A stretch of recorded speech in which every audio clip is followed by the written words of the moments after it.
Hi, welcome back to Gamewriter Bytes. I'd like today to talk about ideas. Ideas are regarded as cheap often, and I don't think they are. I don't think any ideas are cheap, even bad ideas, because I'm not entirely sure that there are such things as bad ideas. Lots of ideas can be wrong, particularly for a particular project, and I think it's about finding the right ideas, obviously. But no ideas are cheap enough to really disregard. Good ideas, of course, are gold, and how you nurture those ideas is how you turn those, the good ideas into the gold itself. I mean, even weak ideas can become gold if worked on and handled properly. I mean, you take a falling blocks idea for a game. I mean, on its own, it might not seem very much, but you turn it into Tetris, and what you get then is proper gold.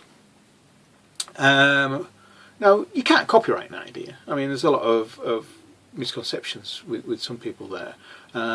So people often worry about ideas being stolen, but sometimes, that is the worth in the sense that, the idea is, particularly in games which are very idea driven, where the value comes. And so you've got to think about how it's developed and how you progress that idea into something much more valuable. I mean, take Portal for instance. That had a really cool idea at its core, but how it was developed and progressed into a set of gameplay mechanics and a good series of gameplay levels made it into the fantastic game it was. It's not just about the idea, it's the execution of that idea that gives the whole thing the value. Now there is a bit of a trite saying that ideas are worth 10 a penny, I don't know about you, but I think that's incredibly undervalued.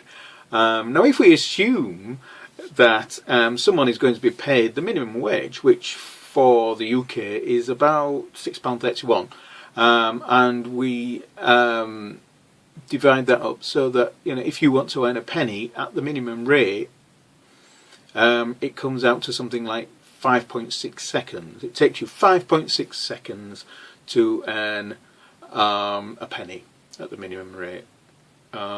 So if you can come up with 10 ideas in 5.6 seconds, I'm being impressed, to say the least.